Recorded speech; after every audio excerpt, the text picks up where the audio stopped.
우리는 지난 주간부터 스데반의 설교를 들었습니다. 스데반이 공회 앞에서 신문을 받고 있습니다. 그의 얼굴은 공포에 질린 얼굴이 아니라 천사와 같이 빛나고 있었죠.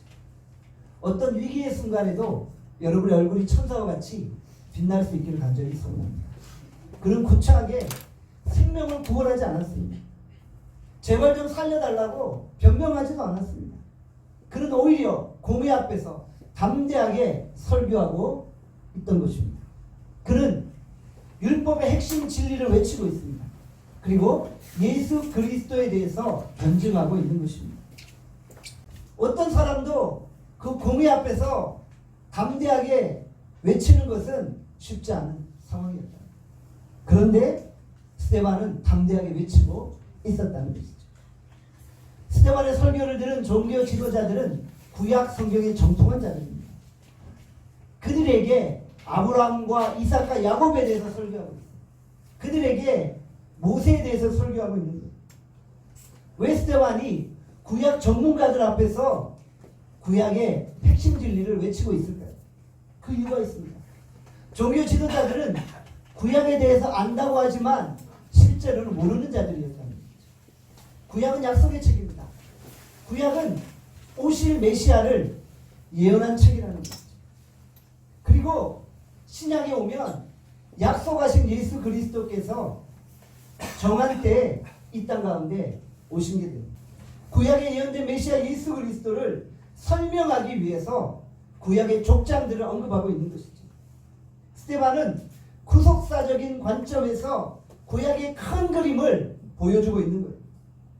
그의 설교는 이스라엘의 구속사를 개괄적으로 설명하며 율법의 핵심과 복음의 진리를 외치고 있는 거예요.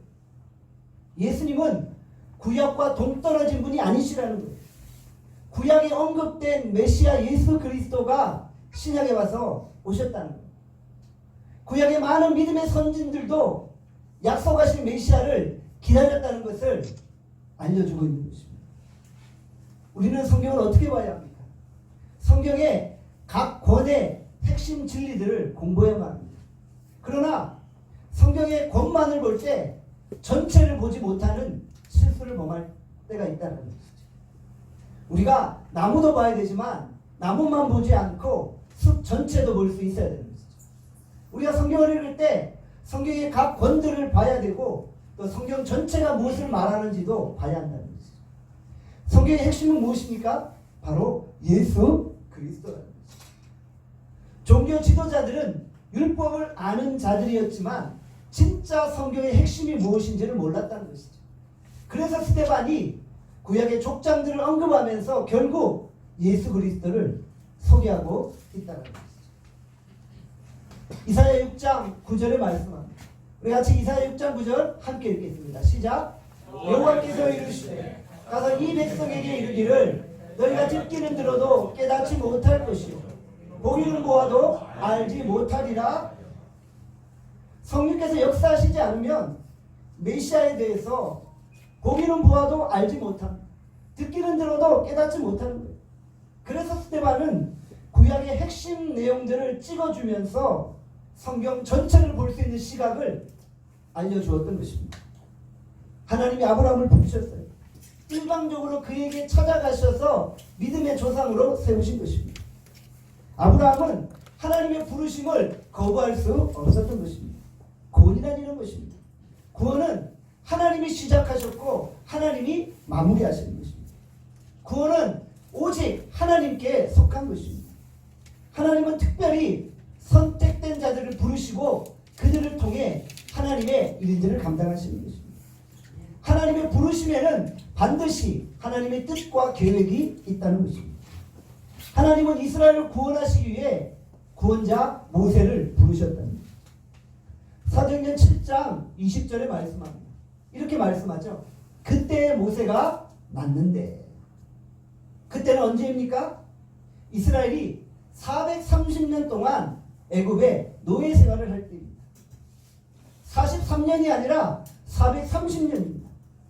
완전히 절망적인 순간입니다. 우리 대한민국이 36년 동안 일제의 통치를 받지 않았습니다. 4년이라는 기간 동안 아이들, 젊은이, 늙은이 모두가 다 완전한 절망에 빠져 있었습니다. 우리는 이 사실을 너무나도 잘 압니다. 끔찍했던 우리 대한민국의 역사였다는 것이죠. 그런데 36년도 아니라 430년을 노예 생활을 하고 있었던 것이죠. 오늘 기준으로 430년 전이라면 언제일까요? 조선 선조시대요. 이순신 장군이 활동하던 시대예요. 그때부터 2020년까지 대한민국이 포로 생활을 한다고 생각해 보십시오. 얼마나 고통스러운 시간이었어요.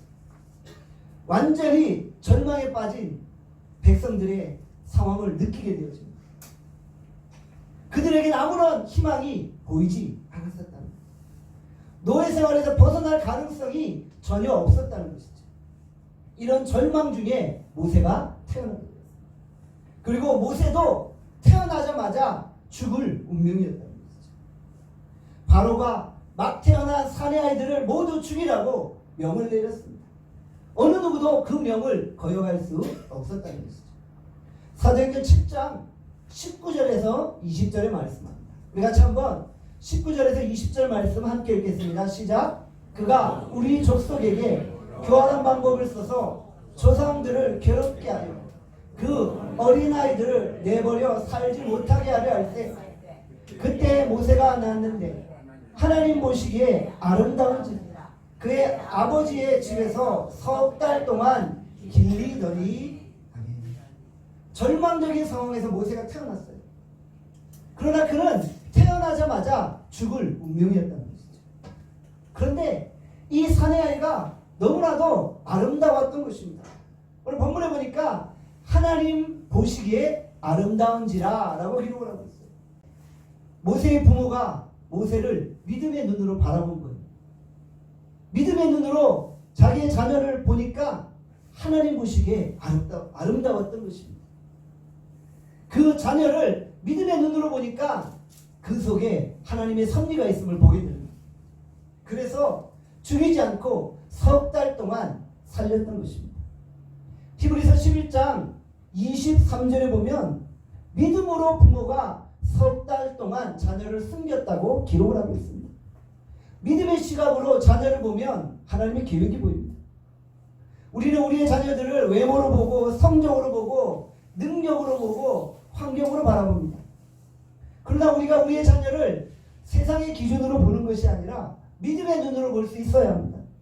우리가 믿음의 눈으로 자녀를 보면 그 자녀 속에 역사하시는 하나님의 섭리를 보게 되어진다는 것이죠. 모세를 감춘 3달 동안은 참으로 아슬아슬한 시간입니다. 아이는 울지 말라고 해도 울지 않습니다. 발각되는 날에는 부모마저도 다 죽게 되어집니다. 그래서 어쩔 수 없이 나일강에 버리게 되죠. 갈대 상자에 모세를 담아 나일강에 버릴 때 그 부모는 모든 것을 주께 맡겼다는 것이죠. 모세를 향한 부모의 집착까지도 다 갈대 상자에 넣어버리고 전적으로 하나님께 그의 아들을 맡겼다는 것이죠. 강에 버렸는데 누가 그 아이를 건지나요? 바로 바로의 딸이었다. 신기하게 바로의 딸이 모세가 담겨있는 갈대 상자를 발견하게 되었다는 것이죠. 나일강이 무슨 동네 개천입니까? 나일강에는 많은 지류들이 있어요. 그런데 그 지류들 가운데 정확하게 어떻게 바로의 공주가 목욕하는 그곳에 도달할 수 있었을까요? 갈대 상자에 내비게이션이 달린 것도 아니잖아요.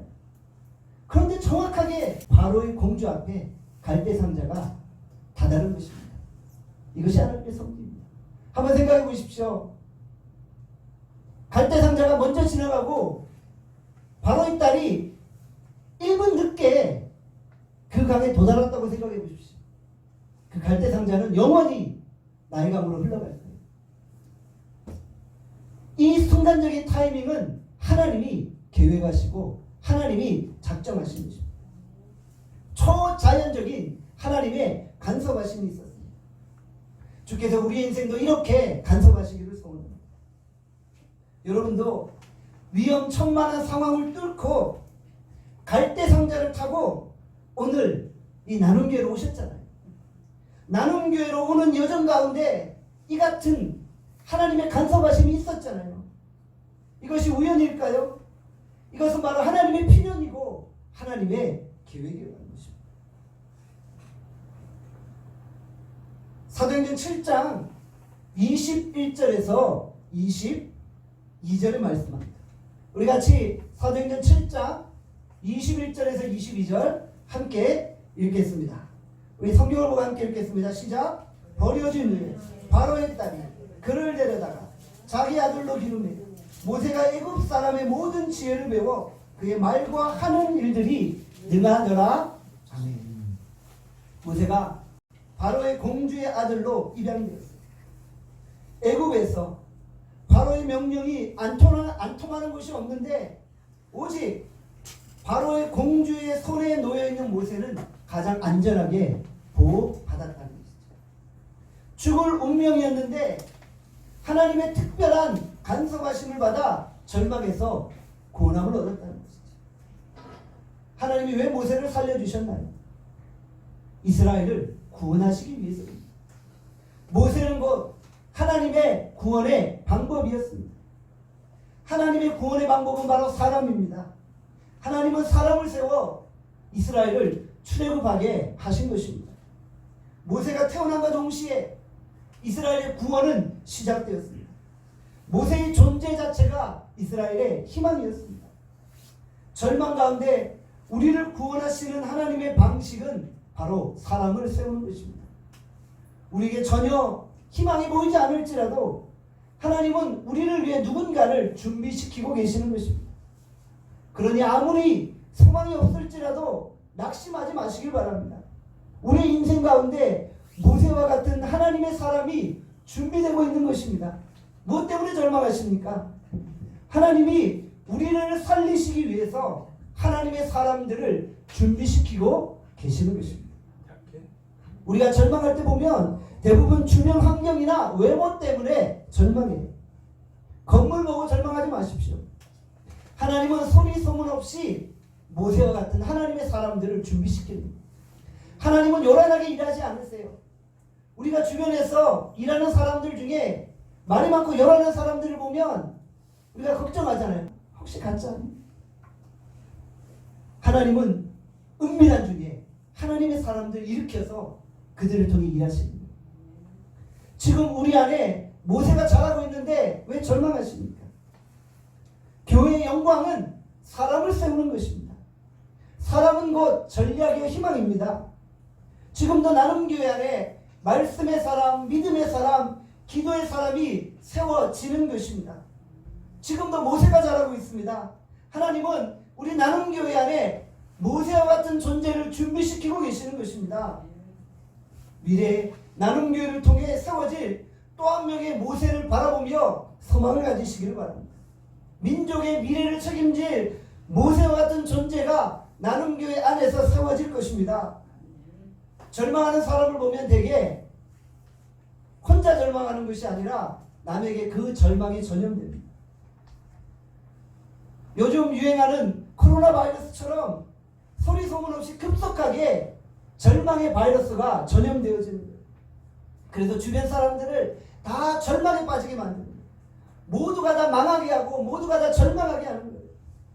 진짜 절망할 거면 혼자 절망하십시오. 다른 사람에게 영향 주지 마시고. 모세가 하나님의 방법인 것처럼 우리가 절망 가운데 하나님의 방법이요 하나님의 계획임을 기억하시기를 바랍니다. 우리가 하나님의 말씀과 믿음으로 강력하게 무장하면 이 세상을 구원할 하나님의 도구가 우리가 될 줄 믿습니다. 우리 함께 따라합시다. 우리는 하나님의 숨겨진 카드이다. 우리는 하나님의 숨겨진 카드이다. 하나님이 나눔교회 안에서 또 한 명의 모세를 세우시고 이 세상을 구원하신다는 사실을 확실히 믿으시기를 바랍니다. 모세는 왕궁에서 지도자로 준비되고 있습니다. 모세는 애굽의 모든 학설과 지혜를 다 배웠습니다. 역사학자 필로에 따르면 애굽의 왕자들 중 모세가 가장 출중하고 뛰어났다고 기록하고 있습니다.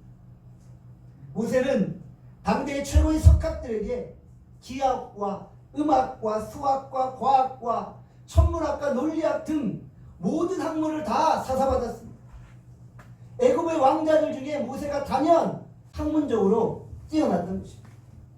신학자 브루스는 모세가 애굽의 철자법을 발명할 정도로 탁월한 지성을 가지고 있다고 주장하고 있습니다.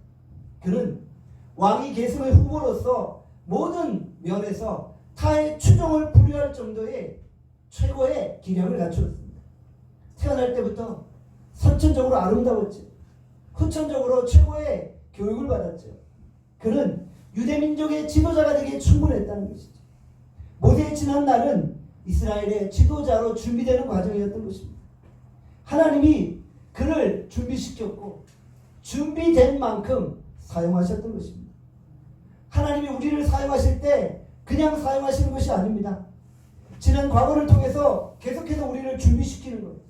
그리고 정한 때가 되면 우리를 사용하시는 거예요. 우리의 과거는 결코 쓸데없는 것이 아닙니다. 우리의 지난 날은 결코 의미 없지 않다는 거예요. 하나님은 현재 우리를 사용하시려고 우리의 과거를 준비해 놓으셨다는 것입니다. 그래서 하나님이 준비시켜 놓으신 환경과 은사를 따라 일하게 되면 순리대로 쓰임받을 수 있게 되어지는 것이죠. 우리의 현재를 보며 왜 하나님이 과거에 우리를 이렇게 준비시키셨는지를 알게 되어지는 것이죠. 우리의 과거는 하나님이 우리를 현재와 미래로 나아가게 하기 위한 하나의 과정임을 기억하시길 바랍니다. 우리의 삶을 한번 돌아보십시오. 나도 모르게 나의 과거에 방송 음향 장비에 관심이 많이 있게 되었어요. 하나님 왜 그렇게 하셨을까요? 오늘 방송 음향 분야에서 쓰임받으라는 하나님의 계획인 거예요. 우리 여기 우리 안병지 집사님 계시잖아요. 왜 과거에 그렇게 악기로 연주하게 하셨을까요? 현재 우리 나눔교회에서 하나님께 쓰임받으라고 하나님이 그 과거를 준비시키셨던 거예요. 우리의 과거는 현재 하나님께 쓰임받기 위한 과정임을 여러분들 기억하셔야 합니다. 그래서 주어진 은사와 달란트대로 일하면 어려움 없이 쉽게 일할 수 있는 것입니다. 우리가 말씀에 순종하여 철저히 하나님 앞에 준비할 때 하나님의 도구로 사용되어지는 것입니다. 모세는 생모 요게벳의 젖을 먹고 자랐습니다. 생모로부터 자신의 정체성에 대한 철저한 교육을 받게 되었죠. 또 민족의 역사와 신앙 훈련도 철저히 받게 되었어요.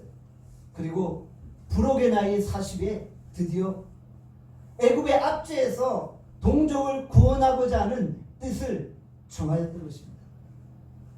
사도행전 7장 23절에 이렇게 말씀합니다. 같이 사도행전 7장 23절 함께 읽겠습니다. 시작. 나이 40이 되니 그의 형제 이스라엘 자손을 돌볼 생각이 나더니 아멘. 40이 되기 전까지는 왕궁 속에서 화려한 삶을 추구하며 자신의 영광을 위해 살았어요.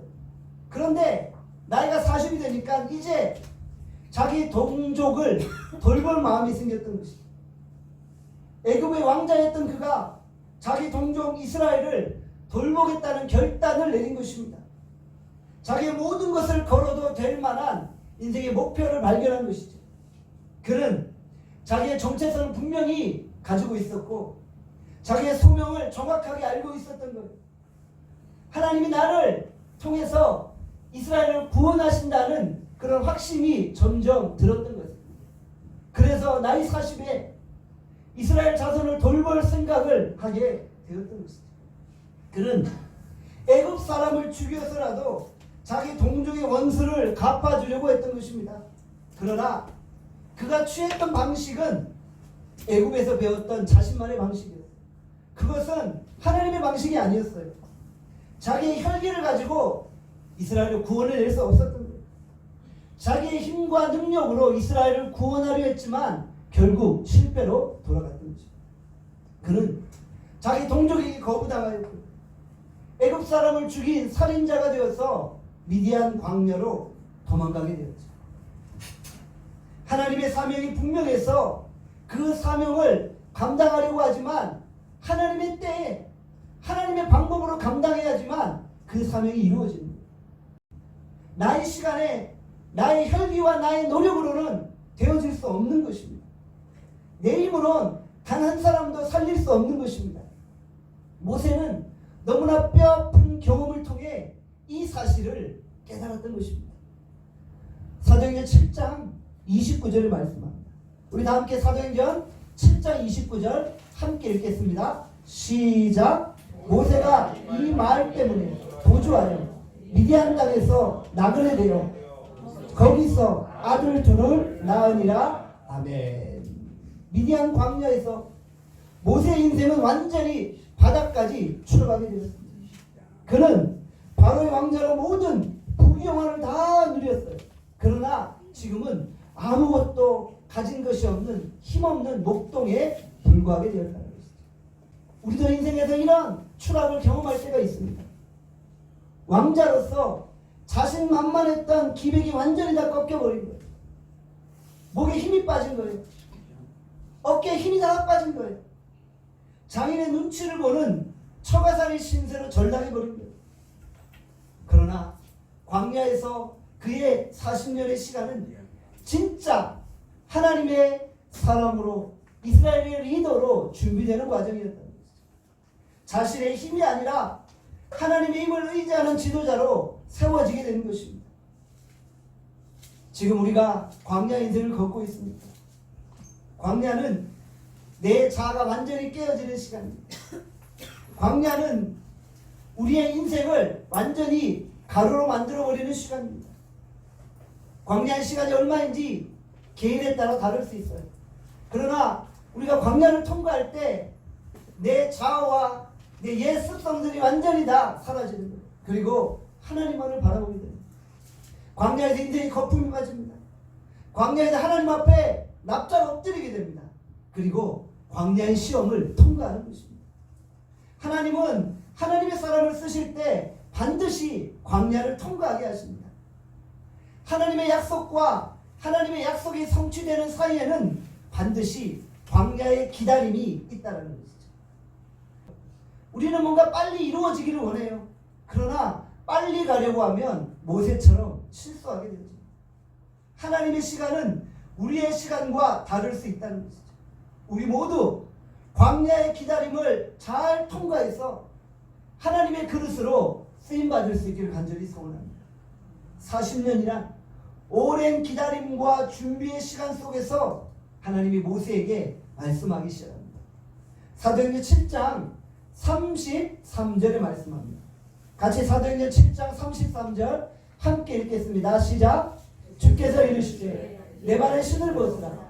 내가 서 있는 곳은 거룩한 땅이니라. 아멘. 하나님은 모세에게 말씀하십니다. 내가 서 있는 땅은 거룩한 땅이니 내 발에 신을 벗으라. 당시 사람들 중에 노예들은 신을 신지 않았습니다. 맨발로 다녔습니다. 맨발은 노예 징표입니다. 노예는 자기 의지나 자기 감정이 없습니다. 철저히 주인이 시키는 대로만 순종하는 것이죠. 노예에게 불순종은 곧 죽음입니다. 모세는 애굽에서 노예 생활을 하는 사람들을 보았기 때문에 신을 벗으라는 의미가 무엇인지를 정확히 알고 있었죠. 그러니 이제 신을 벗고 맨발로 여호와 앞에 순종하여 나가는 것입니다. 모세의 후계자인 여호수아도 이렇게 맨발로 약속의 땅을 점령하지 않았습니다. 여호수아 1장 3절에 말씀합니다. 내가 모세에게 말한 바와 같이 너희 발바닥으로 밟는 것은 모두 내가 너에게 주었노니. 발바닥으로 밟는 땅을 모세에게 주겠다고 약속하셨어요. 발바닥으로 밟는 땅을 여호수아에게 주겠다고 약속하셨죠. 그런데 여호수아가 어떻게 해야 돼요? 맨발로 하나님 앞에 서야 됩니다. 여호수아는 약속의 땅에 들어갈 때 맨발로 들어가는 것이 하나님의 노예가 되기로 결심한 거예요. 신을 벗는다는 것은 철저히 하나님 앞에 무릎 꿇는다는 신앙 고백이에요. 옛 습성을 버리고 이제부터 내 방법이 아니라 하나님의 지시에 순종하고 살겠다고 결단한 것입니다. 주께서 오늘 우리에게 말씀하십니다. 내가 선 곳은 거룩한 땅이니 내 발에 신을 벗으라. 이것은 모세의 음성이고 하나님이 오늘 우리에게 주시는 음성이라는 것입니다. 지금까지 내가 써왔던 모든 인간적인 방법들을 다 내려놓는 거예요. 모든 무거운 것과 얽매이기 쉬운 죄를 다 벗어버리는 거예요. 그리고 주 앞에 납작 엎드려서 나가는 것입니다. 주께 부름받은 후 우리는 너무나도 복잡한 삶을 살고 있어요. 너무나 화려하고 안락한 선만을 추구하고 있어요. 우리는 이 땅의 나그네입니다. 나그네가 너무 많은 짐을 가지고 있는 거예요. 너무 인생에 많은 짐으로 버거워서 살고 있는 거예요. 여러분들 그 짐 다 내려놓고 가볍게 사시길 바랍니다. 언제 우리 주님이 우리를 부르실지 모르기 때문에 우리가 주님 부르시기 전까지 단순한 인생을 사는 거예요. 지금까지 우리가 신발을 신고 살았다면 이제는 우리의 신발을 벗는 거예요. 주님의 노예로 살아가는 거예요. 지금까지는 내 마음대로 내 원대로 살아갔지만 이제는 주께서 지시하는 대로 주의 뜻대로 살기로 결단하는 거예요.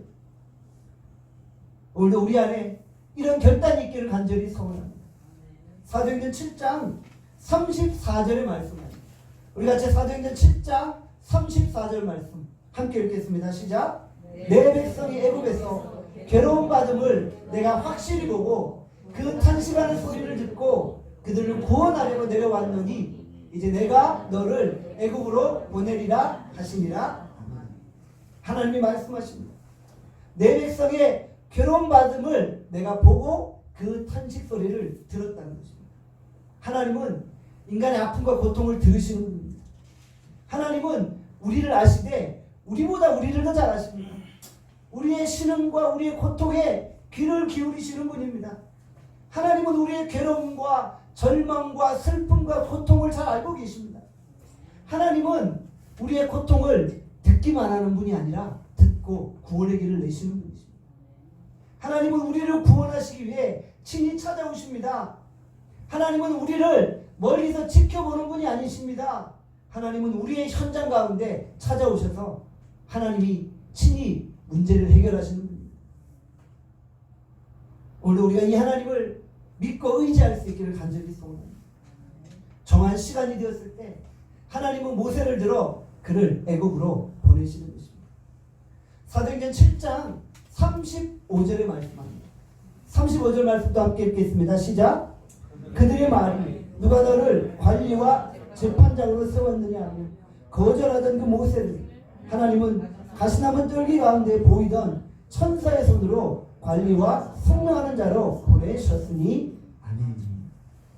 하나님이 모세를 이스라엘 백성에게 보내셨어요. 그래서 백성들은 모세를 거절했어요.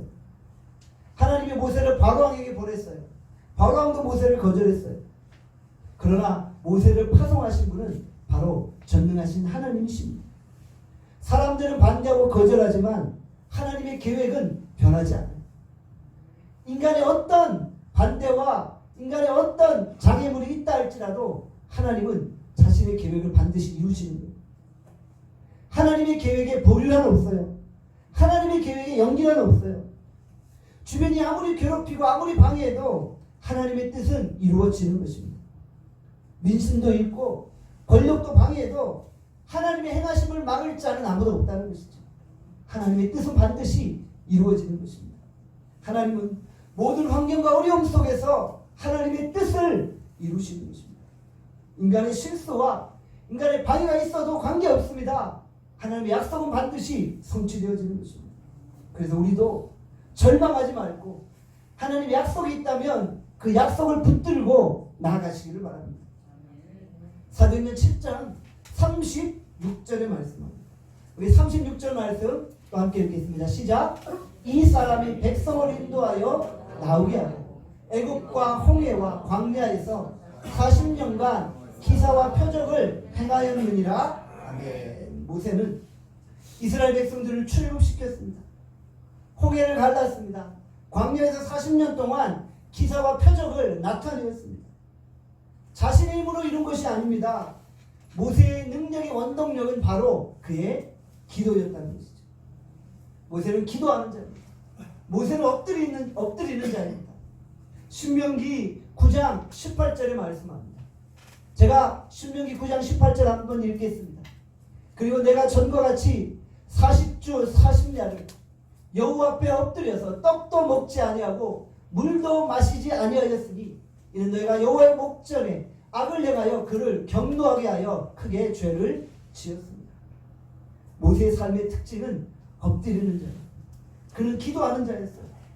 그는 시내산에서 40일 동안 금식하며 엎드렸던 것이죠. 기도하던 중 하나님을 대면하게 되었죠. 성경의 인물 중에 하나님을 대면한 자는 모세밖에 없었다는 거죠. 살아계신 하나님을 만나길 원하십니까? 그러면 엎드리십시오. 엎드리면 하나님을 만나게 됩니다. 엎드리는 자에게 하나님이 그 음성을 들려주시는 거예요. 모세는 광야 40년 동안 계속 엎드렸어요. 절망의 상황 속에서도 절망하지 않고 엎드렸어요. 계속 엎드렸더니 계속 기사와 표적이 나타난 것입니다. 계속 엎드리면 승리자가 됩니다.